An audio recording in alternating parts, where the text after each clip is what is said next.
Hello everyone, and once again welcome back to the YouTube channel of Get Set Law by IMS. My name is Siddhant Singh, and in this today's video I will be presenting you about what CLAT 2025 is about and what will be the strategy for the next 5 months, because we have entered into the month of July and now July, August, September, October, November, क्योंकि दिसंबर में तो exam ही है. So if you want to know the complete detailed strategy subject wise and overall, this video is for you. So I would request all the viewers to please watch this video till the end, क्योंकि end में आप सब लोग के लिए एक बहुत ही प्यारा सा सरप्राइज है जो IMS Get Set Law आप लोग के लिए लेके आए. So please वीडियो को end तक जरूर देखिएगा. And अगर आप first time हमारे YouTube चैनल पे आए हैं तो please don't forget to press the subscribe button and also click on the like button, because आप लोग जब हमारे वीडियो को लाइक करते हैं तो हमें भी अच्छा लगता है. And if you want more such videos like this, so please drop into your comment in the comment section. So ठीक है, बिना टाइम वेस्ट करे वीडियो की शुरुआत करते हैं. So this video is for strategy for CLAT 2025. But strategy से पहले मैं चाहता हूं कि आप सब लोग कुछ इंपॉर्टेंट डेट्स, इंपॉर्टेंट पेपर के बारे में, दैट इज ऑल अबाउट कि एग्जाम पैटर्न होता कैसे, सबसे पहले मुझे जानना जरूरी है. So if you are starting up with the paper just now also कि सर अभी तो मैं जनवरी फरवरी से सिर्फ पढ़ ही रहा था, मैंने इंस्टीट्यूट ज्वाइन कर लिया है कोई सा भी, but I don't have a proper strategy, but अब मेरी आंखें खुल गई हैं और मुझे प्रिपरेशन करनी है. So this is first, I want everyone, अगर कोई स्क्रैच से भी पढ़ रहा है, आप नेक्स्ट 4 to 5 मंथ्स में क्रैक कर सकते हैं, बट ये फॉलो करोगे तभी. ठीक है, तो फर्स्ट इज एग्जाम का नाम क्या है, that is common law admission test paper का नाम होता है. ये कंडक्ट कराता है हमारा consortium of national law universities, जिसमें पूरी 24 यूनिवर्सिटीज पार्टिसिपेंट होती हैं. एक कॉलेज है जो एलेट के थ्रू होता है, वो किसी दूसरे वीडियो में पता चलेगा. The exam date already CLAT 2025 की आ चुकी है, दैट इज 1 दिसंबर 2024, जो इस साल होने वाला है. तो एग्जैक्ट 5 मंथ्स आप लोग के लिए बचे हुए हैं. तो इसमें रिविजन प्लान भी होगा, कैसे करना है, क्या प्रिपेयर करना है, आगे भी बहुत सारे ऐसे वीडियोस आएंगे हर महीने के हिसाब से. ठीक है, देन पेपर का मोड ऑफलाइन ही होता है. Last year paper pattern change हो गया था, तो 120 मिनट्स में 120 MCQ क्वेश्चंस आते हैं. बट ये MCQ कौन से होते हैं, it's a passage with 5 questions and हर क्वेश्चन में 4 ऑप्शंस होते हैं. तो this is what is there. But यहाँ पे फ्लूक्स, तुक्केबाजी नहीं चलती, बिकॉज हर एक गलत आंसर का नेगेटिव मार्किंग करता है, that is 0.25. But sir exam date क्या है, एग्जाम फॉर्म कब आने वाले, not the date but exam form कब आने वाले. वेट कर लो, नोटिफिकेशन आएगा IMS Get Set Law YouTube channel पे, आप लोग को सब कुछ मिल जाएगा. So don't worry about it. So what I have done is, यहाँ पे भी मैं आपको सारे सब्जेक्ट्स बता दूंगा, कितने क्या क्वेश्चन होते हैं, परसेंटेज.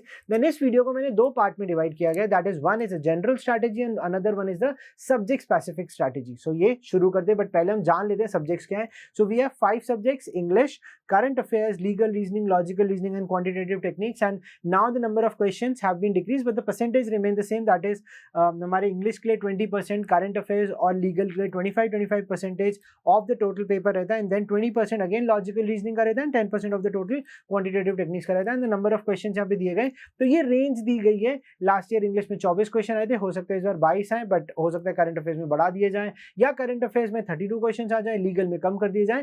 तो ये वो इस रेंज के साथ प्ले कर सकते हैं इस साल के पेपर में, बट ये आपको पता होना चाहिए. चलिए मूविंग अहेड विद, अब यहां से हमें प्रोसीड कैसे करना है, पेपर के बारे में पता चल गया, सब्जेक्ट्स के बारे में पता चल गया, how to proceed from here. So that is what is the overall strategy.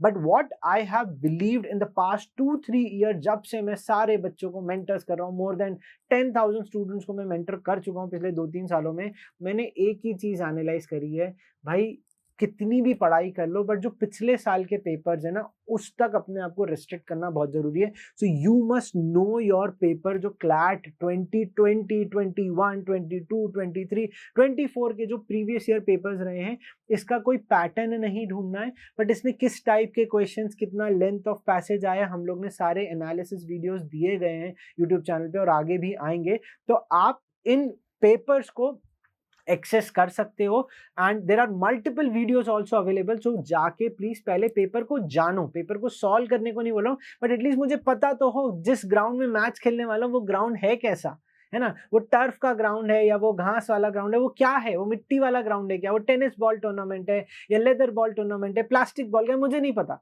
But पहले पता करो। तो ये बहुत इंपॉर्टेंट है। It is not a one day strategy, कम से कम 10 to 15 डेज का टाइम ले लो और आराम से हर दिन कोई भी सेक्शन उठाओ, इंग्लिश उठाओ, उसके क्वेश्चंस देखो, पैसेजेस देखो, and then only you will come to know कि एग्जैक्टली पेपर में पूछा क्या जाता है। तो जब भी आप किसी भी इंस्टीट्यूट का, जिस भी इंस्टीट्यूट का आप पार्ट हो, और अगर गेट सेट लॉ के भी पार्ट हो आप, तो आप एटलीस्ट अपने सिम टेस्ट या मॉक टेस्ट को कंपेयर कर पाओगे कि क्लैट में किस टाइप के क्वेश्चंस होते हैं। नहीं तो बहुत ज्यादा डिफिकल्ट क्वेश्चंस करके भी कुछ नहीं होता है, दिमाग खराब हो जाता है, स्कोर अच्छा नहीं आता, वो तो आप जानती होगे पिछले 4-5 महीने में, ठीक है। Then next is overall strategy. Newspaper is something which I need to be very well versed, मुझे रोज पढ़ना ही है, पढ़ना ही पढ़ना है, बिकॉज इसमें मेरी एक रीडिंग हैबिट है जो बन चुकी है, नहीं बनी है। तो बेसिक न्यूज़पेपर से पढ़ना चालू कर दो। मेजरली आप हिंदुस्तान टाइम्स अगर पढ़ रहे हो, पढ़ लो। मेजरली इंग्लिश न्यूज़पेपर पढ़ना है, एंड जो इंपॉर्टेंट न्यूज़ है वो कर लो। यूट्यूब पे भी मोस्ट इंपॉर्टेंट न्यूज़ के वीडियोस बहुत सारे मिल जाएंगे, वहां जाके देख सकते हो। तो इस तरीके से आपको पता चल जाएगा न्यूज़पेपर में पढ़ना क्या है। सब कुछ नहीं पढ़ना होता है। एंड जो हम लोग अक्सर बताते हैं हिंदू एंड इंडियन एक्सप्रेस में एक्सप्लेन सेक्शन रहता है, वो जाके जरूर पढ़ो, एटलीस्ट इतना तो पढ़ लो। और एडिटोरियल सेक्शन जो हमारे द हिंदू में आता है न्यूज़पेपर में, वो जाके प्लीज रीड करिए एंड उसको प्रॉपरली एनालाइज करिए कि वो पेपर में क्या दिया है, किसके बारे में, and what is important is to discuss about that particular topic which is given. And जितनी भी ऑनगोइंग न्यूज चल रही है वो आपको न्यूज़पेपर से पता चली जाएंगी। So increase your horizon while you are reading. Then most importantly all your classes should be attended judiciously, उसको बिल्कुल मिस नहीं करना है। अगर क्लासेस आपकी मिस हो चुकी हैं, get in touch with your mentors, teachers, faculties, educators. एक प्लान बनाओ कि पिछले 4 महीने की क्लासेस जो स्कूल के चक्कर में मुझसे मिस हो गई हैं, या whatever you have been doing in a personal life, या आप ऑलरेडी क्लैट 24 दे चुके थे, आप 25 दे रहे हो, तो आपने पिछले MHCT स्लैट पेपर्स के चक्कर में क्लासेस मिस कर ली, कोर्स तो ले लिया था, तो कुछ नहीं है, एक प्लान बनाओ, नंबर ऑफ वीडियोस लिखो, आगे आने वाले 25 से 30 डेज में उन सारे वीडियोस को एक बार 2x 1.5x पे देख के खत्म कर दो। क्योंकि अगर बहुत ज्यादा थियोरी ओरिएंटेड है, बहुत ज्यादा देखने की जरूरत नहीं, बट प्लीज आज से जितनी भी क्लासेस होने वाली हो, क्लासेस मिस मत करना and stick to your study material. क्योंकि अभी टाइम आ चुका है कि मैं जैन से जून, मतलब 6 महीने तो मेरे निकल गए, अब जो 5 महीने मेरे बचे, इसमें मुझे रिसोर्सेज को बहुत सारा बढ़ाना नहीं है। I need to restrict my resources to the study material of my institute, या ज्यादा से ज्यादा किसी और इंस्टीट्यूट का प्रैक्टिस मटेरियल आप ले सकते हो, बस, और कुछ नहीं आपको करना है। क्योंकि इस इंस्टीट्यूट का ले लूं, उस कोचिंग का ले लूं, यहाँ कहाँ का लेके सब everyone is like piled up with the resources, फिर सॉल्व क्या करें, and you just keep on solving। ये सबसे बड़ी मिस्टेक है जो करते हैं। इसलिए please restrict your resources, stick to the resource which you belong to the institute. ज्यादा से ज्यादा एक extra, but not the theory but the practice part is important. Then work on your basics. तो फर्स्ट इंपॉर्टेंट इज, मैंने subject तो जान लिया, अब इसके अंदर मुझे कौन से टॉपिक्स हैं जिसका बेसिस मुझे पता ही होना चाहिए। ये अभी आगे मैं सब्जेक्ट स्पेसिफिक वाली स्ट्रैटेजी में बताऊंगा, तो ये वहां पे कवर हो जाएगा, बट मुझे सारे बेसिक्स पता होने चाहिए। लाइक क्लैट के लिए रीडिंग एक बहुत ही बेसिक चीज है जो मुझे आनी चाहिए, so that is one basic. But मुझे सब्जेक्ट स्पेसिफिक, जैसे एक एग्जाम्पल लेते हैं, क्वांट में मुझे रेशियो प्रपोर्शन आना चाहिए, तो उसके basics must be known to you, and if it is not at all known to you, तो first go and work on the basic. क्योंकि सॉल्व कर रहे हो, आंसर बन नहीं रहा, हो नहीं रहा, तो गलत भी हो रहे हैं, मार्क्स कम आ रहे हैं, और परेशान हो रहे हो आप, एंग्जाइटी हो रही है, तो ये नहीं होना चाहिए। And the last one is, अभी से कोई भी चीज रीड कर रहे हो, सॉल्व कर रहे हो, उसका एक स्पीड चेक बहुत ज्यादा जरूरी हो जाता है अभी के लिए, बिकॉज क्लैट 120 मिनट्स का पेपर है ना, मैं उसमें कोई मेरी सेक्शनल टाइम लिमिट नहीं दी गई है, तो मुझे हर सेक्शन को टाइम वाइज डिवाइड करके पढ़ना पड़ेगा। मैं अभी आगे सब्जेक्ट स्पेसिफिक में बता दूंगा किसमें कितना टाइम आपको लेना है, एंड एवरेज आउट करो। लाइक फॉर एग्जांपल, सर मेरा लीगल बहुत अच्छा है, 20 मिनट में सॉल्व हो जाता है, तो average it out, current affairs में टाइम दे दो, क्वांट में टाइम दे दो, so you need to average it out. तो अभी से स्पीड चेक करोगे तभी तो पता चलेगा। भाई मिल्खा सिंह भागते थे, वर्ल्ड रिकॉर्ड क्यों टूटा? तभी टूटा ना क्योंकि उन्होंने अपना स्पीड चेक किया। अगर स्पीड चेक नहीं करते, भागे जा रहे, तो फिर तो आंख बंद करके भाग ही रहे होते हैं, बट उनने वर्ल्ड रिकॉर्ड तोड़ दिया। So this is more important. So now moving ahead with the subject wise strategy. First is our English language. What needs to be done? I need to know the genres, और मुझे specific genres like philosophy, psychology, polity, science, history, इनसे related मुझे कोई ना कोई passage reading करना पड़ेगा, article reading करना पड़ेगा। अगर ये आप अभी नहीं कर रहे हो तो प्लीज जॉनरास को एक्सपैंड करो, 4-5 जॉनरास फिक्स कर लो जो प्रीवियस ईयर पेपर्स में, उनकी रीडिंग करते जाओ। एंड डेली प्रैक्टिस, जो कि आपको क्लास स्पेसिफिक प्रैक्टिस करनी है, प्रिंसिपल फैक्ट क्वेश्चंस की प्रैक्टिस मत करना, वो आप दिसंबर के बाद कर ही लोगे, जब आप MHCT स्लैट इन बैचेस में रहोगे ना तो वहाँ प्रैक्टिस हो जाएगी। अभी आपको कोई भी प्रैक्टिस करनी है तो क्लैच स्पेसिफिक ही करनी, मतलब पैसेज होगा, क्वेश्चंस होंगे और उसके सॉल्यूशंस होंगे। बट आई वुड सजेस्ट जब भी आप आर्टिकल रीडिंग करो तो the type of questions which are given in English like inference based questions हो जाएंगे, या आइडेंटिफाई कि यहाँ पे ऑथर क्या आर्ग्यूमेंट रेस करना चाह रहा है, या इसका क्या स्पेसिफिकेशन आ रहा है पैसेज से निकल के और कौन सा ऑप्शन मार्क करना है। ये जब आप लोग पैसेज रीडिंग करते हो ना तब बिल्ट अप दोस क्वेश्चन, जब एडिटोरियल रीड कर रहे हो बिल्ट अप दोस क्वेश्चन कि इसका इन्फेरेंस क्या होगा, इसकी टोन क्या निकल के आ रही। ये अगर आप लोग क्वेश्चन फ्रेमिंग करने लग जाओगे while reading articles of these genres and The Hindu वगैरह, तो आपके लिए बहुत बेनिफिट होगा। इसके लिए जो टाइम डिवोशन हम अक्सर बता दें, क्योंकि 24 क्वेश्चंस आते हैं 22 से, तो हम इसके लिए 24 से 25 मिनट्स का ही टाइम आई वुड कीप। कभी कभी कोई बच्चे 30 मिनट्स ले लेते तो दूसरे सेक्शन का 5 मिनट जा रहा है, तो you need to take care of this. तो 25 is the final time, 5 minute ऊपर नीचे होता है चलेगा, बट वो पेपर टू पेपर डिपेंड करता है, ठीक है। Going ahead, I have now current affairs. Sir इसने तो दिमाग का दही करके रख दिया, क्यों? क्योंकि सर इतने टॉपिक्स हैं, इतनी क्लासेस हैं, इतना टाइम चला जाता है और 25% पूरा पेपर का अकाउंट करता है। आई नो 28 से 30 मार्क का पेपर आता है, but you guys must keep this in mind. और ये मैं एकदम क्लियरली आपको बोल सकता हूँ, ब्लंटली बोल सकता हूँ, चाहो तो लिख लो इसको कहीं पे, 12 से 15 मार्क अगर करंट अफेयर्स में आउट ऑफ 28-30 आ गए तो भी टॉप 5 मिलने के चांसेस रहते हैं पूरी तरीके से, क्योंकि आप बाकी सेक्शन जो 92 मार्क्स का बन जाता है 120 में से, उसमें आप मार्क्स गेन कर ही सकते हो। तो मुझे सिर्फ 12 से 15 की मेहनत करनी है।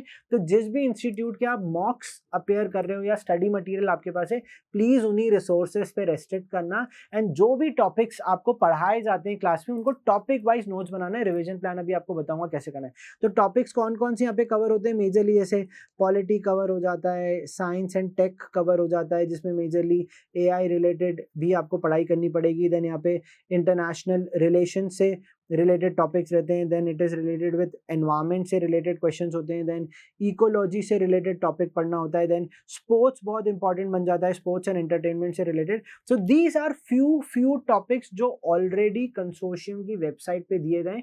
Please restrict yourself. और मैं आपको एक बहुत ही प्यारा सजेशन दे रहा हूँ, प्रीवियस ईयर पेपर्स उठाओ। I am not talking about कि इजराइल पैलेस्टीन जाके पढ़ लेना या वो स्पोर्ट्स कारण नहीं, बट एटलीस्ट आपको पता चल गया कि किसी वॉर से रिलेटेड एक न्यूज थी, तो इस साल अगर कोई होगी तो you will understand the horizon, और उसी फ्रेमवर्क के अंदर अगर पढ़ाई करोगे। जैसे यहाँ पे मैंने स्पोर्ट्स एंड एंटरटेनमेंट लिखा, तो last to last year sports पे क्वेश्चन आए थे, क्योंकि फीफा, तो इस साल भी T20 वर्ल्ड कप हुआ है और भी बहुत सारे टूर्नामेंट्स हो रहे हैं, तो स्पोर्ट्स से रिलेटेड डेफिनेटली क्वेश्चन आने के चांसेस रहते हैं। तो एटलीस्ट इंक्रीज योर होराइजन, तो टॉपिक वाइज होना चाहिए। तो दीज आर द टॉपिक्स जो आपको कवर करने ही हैं।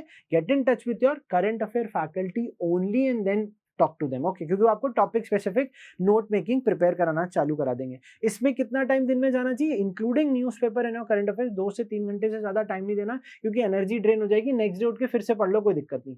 बट इंपॉर्टेंट क्या बनता है, that is a revision plan. अब रिविजन प्लान को कैसे करें, एक एग्जाम्पल देता हूँ। मान लो आज 4 जुलाई डेट है, ठीक है। 4 जुलाई को अगर आपने टॉपिक ए पढ़ा है, तो अब यही टॉपिक को आप ज्यादा से ज्यादा 5 to 7 डेज के अंदर वापस से पढ़ लो।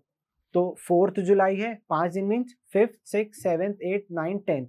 तो 10th को जब आप टॉपिक बी पढ़ोगे तो ए का रिविजन करोगे, गॉट इट। या 7 दिन पकड़ लो, 7 दिन इंक्लूडिंग द डे हो गया, तो ए टॉपिक 4 को पढ़ा, 10-11 तारीख को वापस से वही टॉपिक पढ़ा। अब उसी के बाद आप ज्यादा से ज्यादा 10 दिन का गैप दे दो। तो अब आपने क्या पढ़ लिया, फर्स्ट डे एक टॉपिक पढ़ लिया, देन आपने 7th डे एक टॉपिक पढ़ लिया, और फर्स्ट के बाद 10th डे एक टॉपिक पढ़ लिया, एंड फिर लास्ट में जाके आप 25th डे एक टॉपिक पढ़ लो। टॉपिक मींस ए टॉपिक जो मैंने 4th को पढ़ा था वो आज से 7 दिन बाद में पढ़ूंगा, ए टॉपिक, दैट इज रिविजन। वही टॉपिक मैं उसी के 10वें दिन बाद भी पढ़ूंगा, रिविजन। तो जो भी टॉपिक, फर्स्ट टॉपिक अगर पढ़ने में मुझे मुश्किल से आधे घंटे अगर लगे थे, तो सेकेंड टाइम जब 7th डे में पढ़ूंगा तो वो टॉपिक पढ़ने में मुझे शायद 15 मिनट लगे, फिर बाद में शायद मुझे 10 मिनट लगे, और फिर शायद मुझे 5 या 2 मिनट ही लगेंगे। तो इस तरीके से आप 25 दिन 30 दिन के अंदर पूरा एक सर्कुलर फ्लो पढ़ाई कर सकते हो। एंड अगर आपको ये स्ट्रैटेजी अच्छी लगी और इसकी डिटेल स्ट्रैटेजी आप चाहते हो, तो प्लीज कमेंट सेक्शन में बताना। मैं सिर्फ और सिर्फ इसी की डिटेल स्ट्रैटेजी का एक क्लिप आप लोगों के लिए यूट्यूब चैनल पे और इंस्टाग्राम पे लेके आऊंगा, बट तभी जब आप लोग रिक्वेस्ट करोगे, ठीक है। चलिए, आगे बढ़ते हैं, going to the my favourite section, क्योंकि मैं लीगल पढ़ाता हूँ, that is a legal reasoning section. So अब इंपॉर्टेंट क्या हो गया है, जो स्टैटिक टॉपिक्स हैं, जैसे जो यहाँ पे मैंने स्टैटिक टॉपिक्स लिखे हैं, ये आ गए बेसिक्स में, taught, contracts, constitution, criminal law, family law, Hindu marriage act, ये सब कुछ इंक्लूड हो गया। अब कुछ मिसलेनियस लॉज भी इसमें से निकल के आते हैं। वो मिसलेनियस लॉज कौन से होंगे, इंटरनेशनल न्यूज के हो गए, कंज्यूमर प्रोटेक्शन एक्ट से रिलेटेड हो गया, देन नेगोशिएबल इंस्ट्रूमेंट एक्ट से रिलेटेड हो गया। ये सारे जो लॉज हैं, ये सारे लॉज हमें स्टैटिक पार्ट है, जिससे मुझे एटलीस्ट मेरे लॉ का बेसिक बनता है। बट इसमें इंपॉर्टेंट पार्ट क्या है, क्लासेस में तो हमें इतने डेप्थ में पढ़ाया जाता है जैसे हम नेशनल लॉ में पहुंच गए लॉ कॉलेज में। भाई सिर्फ आपको इनका बेसिक अंडरस्टैंडिंग होना चाहिए ताकि मैं इससे रूबरू हो जाऊं। That is the terminologies have been known to me. I know the concept. That's it. इतना ही पढ़ना है कि टॉट के अंदर एक टर्म आता है नेग्लिजेंस में ड्यूटी ऑफ केयर वगैरह क्या होता है मुझे पता होना चाहिए, क्योंकि जब पैसेज मेरे सामने आएगा 2023 की तरह पेपर आ गया या 24 की तरह, तो I at least know the terminology and I can read and comprehend it. So इसीलिए न्यूज़पेपर में अपना होराइजन करंट लीगल न्यूज से रिलेटेड बढ़ाते जाओ। एंड मैं आपको सजेस्ट करूंगा वो करंट लीगल न्यूज के टॉपिक्स लिखते चलो। कोई सा बिल आ रहा है, कोई नया अमेंडमेंट आ रहा है, ये सिर्फ टॉपिक्स लिखते चलो, ताकि जब आप 3 महीने निकल जाएंगे और जब रिवीजन करना होगा तो बस ये टॉपिक्स एक बार देख लेंगे। और उन्हीं टॉपिक को, ये टॉपिक आपको कहाँ मिले थे, या तो आपको वो टॉपिक किसी न्यूज़पेपर में मिले होंगे, तो वो न्यूज़पेपर की डेट लिख लीजिएगा, न्यूज़पेपर की डेट की मुझे टॉपिक कहाँ मिला था, वैसे तो गूगल पे मिल जाएगा, नहीं तो ये टॉपिक मुझे कहीं ना कहीं किसी मेरे क्लैट के मॉक में मिला था। अगर आप सिम क्लैट दे रहे हो तो सिम क्लैट में मिला होगा दैट पैसेज, तो मैं वापस से जाके उसे रीड कर लूंगा, दैट्स इट। और as on today in the previous 6 month जितने भी मॉक्स आपने दिए लीगल के, करंट जितने भी टॉपिक्स आए थे, उनके सिर्फ पैसेज रीडिंग करना चालू करो। और ये पैसेज रीडिंग आप इंग्लिश, लीगल और लॉजिकल के लिए भी कर सकते हो। मतलब पुराना मॉक उठाया, उस मॉक के सिर्फ पैसेज रीडिंग करें, ताकि मेरी वो नॉलेज वापस से रिकॉल होगी। तो जॉनरा आया होगा मॉक में, लॉजिकल में भी पैसेज आए होंगे जो अलग अलग एडिटोरियल आर्टिकल से रिलेटेड थे, वो सब आया होगा। एंड करंट लीगल से रिलेटेड जो भी पिछले 6 महीने में आए थे, तो क्या हुआ, रिवीजन हो गया। आगे आने वाले 3 महीने के बाद भी जो स्ट्रैटेजी होगी लास्ट 2 मंथ्स 3 मंथ्स में, उसमें भी इसको वापस से हम फॉलो कर लेंगे, ठीक है। तो ये बहुत इंपॉर्टेंट है। डेली प्रैक्टिस 15 से 20 क्वेश्चंस की करो, but again class specific practice, passage, questions, options, ठीक है। एंड इसको भी टाइम ट्रैक करना बहुत ज्यादा इंपॉर्टेंट है। नेक्स्ट इज लॉजिकल रीजनिंग, इसमें मुझे basic concepts and again practice. So basic concept जो मैंने स्टार्टिंग में कहा था जनरली, कि मुझे आर्ग्यूमेंट किस प्रकार से स्टेटमेंट ढूंढना है, इसके स्ट्रेंथ एंड वीकेंड स्टेटमेंट्स क्या होते हैं, इनके एनालॉजीज क्या होते हैं, यही 4-5 एरियाज हैं लॉजिकल रीजनिंग में जिस पे बेस क्वेश्चंस आते हैं। उन्हीं की रिपीटेड रीडिंग करो, प्रैक्टिस करो, रीडिंग करो, प्रैक्टिस करो, उससे ज्यादा मुझे कुछ और करना ही नहीं है। एडिटोरियल सेक्शन में जब पढ़ोगे तो इंग्लिश के बेसिस पे तो कर लिया, इन्फरेंस क्या हो गया, और argument, inference, strength and weekend भी कर लो, क्योंकि उसी पैसेज पे मैं ये भी आइडेंटिफाई कर पाऊंगा। एंड जाके अपने फैकल्टी से डिस्कस करो। यही सबसे बड़ा गैप हो जाता है कि हम कर तो लेते बट वी डोंट डिस्कस, हमें लगा हम ही महान, हम ही भगवान। ऐसा जरूरी नहीं है। प्लीज एक बार जाके फैकल्टी से, अपने मेंटर से डिस्कस करो। And last but not the least for the subject, फिर एंड में सरप्राइज है भाई, भूलना नहीं है। तो क्वांटिटेटिव टेक्निक्स है तो 10-12 मार्क का ही पेपर, बट ये कहीं ना कहीं हमें नेशनल लॉ कॉलेज में ले भी जाता है और वहां से हमें रेस से बाहर भी कर देता है, ठीक है। तो मोस्ट इंपॉर्टेंटली इनके टॉपिक्स प्रीवियस ईयर पेपर से निकाल लिए, वेबसाइट्स पे यही दिए गए कंसोर्शियम की, ratio, proportion, algebra, mensuration, profit and loss, percentages, यही टॉपिक्स हैं जो आते हैं। इनके बेसिक क्लियर करो, 10th स्टैंडर्ड का बेसिक तक जितना है वो होना चाहिए, ताकि मुझे उनके फॉर्मुलेशंस पता चले। इसमें इंपॉर्टेंट एक जो बात आ जाती है, दैट इज स्पीडली रीड करना एंड उनके कैलकुलेशंस करना। तो कैलकुलेशन के लिए आपको क्या करना है, डिविजन, सब्सट्रैक्शन, एडिशन, ये सारे, क्योंकि ये मुझे डिविजन जैसे 2/3 कितना होता होगा परसेंटेज में, ऐसे कर लिया अपन है ना, सम परसेंटेज दैट इज 66.66, तो ये ऐसे मुझे रट भी गए, याद भी हो गए, या मेरे दिमाग में कैलकुलेट हो गया। या अगर यहाँ पे दिया हुआ है दैट इज 203 डिवाइडेड बाय 13, तो मैं दिमाग में कैलकुलेट कर लूंगा, मैं उसको अलग से वहां पे ब्रैकेट बना के सॉल्व नहीं करूं। तो यही स्पीड कैलकुलेशन आप घर पे खुद से न्यूमेरिकल फॉर्म्स बना के कर सकते हो जो ऑलरेडी मॉक में आपको परेशान कर रहे थे, और वैसी रिलेटेड आप बना सकते हो। ये 7th-8th क्लास की जो RS अग्रवाल है, इसमें ऐसे बहुत सारे प्रैक्टिस क्वेश्चंस मिल जाएंगे, जाके कर लो डेली बेसिस पे 10-15, बट मेंटली कैलकुलेशन करना है, ना कि इस पे ना। तो रोज 15 से 20 मिनट इस कैलकुलेशन को दे दो, प्रैक्टिस कर लो। बट यहाँ पे मैंने प्रैक्टिस का नंबर ज्यादा रखा है, that is 30 questions. I want जुलाई अगस्त के मंथ्स में आप 30 क्वेश्चंस प्रैक्टिस कर लो, देन आगे आने वाले मंथ्स में नंबर कम कर दोगे, क्योंकि आप इजीली मार्क्स पे फोकस करोगे तो वहां क्वेश्चंस की प्रैक्टिस हो जाएगी। बट अभी 30 क्वेश्चन फॉर नेक्स्ट 2 मंथ्स आपको करना है, देन धीमे धीमे उसको आप कम कर सकते हो। तो ये ओवरऑल 5 मंथ्स की स्ट्रैटेजी मैंने आपको बता दिया था, and this is a surprise for all the aspirants जिन्होंने क्लैट 2024 दे दिया था, बट सर हमारा मन तो है कि हमें वापस से जाके देना है। तो उन्हीं स्टूडेंट्स के लिए it's a weekday batch which is coming and starting just a week next, that is 8 जुलाई 2024 से आप लोग के लिए बैच चालू हो रहा है। पूरे हफ्ते आप लोग के लिए पढ़ाई होगी, सारे मेंटर्स स्पेशलाइज नॉलेज के साथ 1-on-1 इंटरेक्ट करेंगे आप लोग के साथ, और ये पर्सनलाइज क्लासेस हैं। यहाँ पे 100-200 बच्चे नहीं होते क्लास में, यहाँ सिर्फ 20-25 बच्चे होते हैं, एक मेंटर आप पे डेडिकेटेड रहता है। तो this batch is coming up for all the students जो क्लैट 2025 देने वाले हैं, and it's a repeaters batch for all the student जिन्होंने क्लैट 2024 दिया था बट मन में है हमें कि सर हमें फिर से क्लैट देना है। So if you guys have like this video, strategy पसंद आई तो please once again comment section पे जरूर बताना, and thank you so much अगर आप लोगों ने वीडियो एंड तक देखा। आपके सिद्धांत सर साइनिंग ऑफ।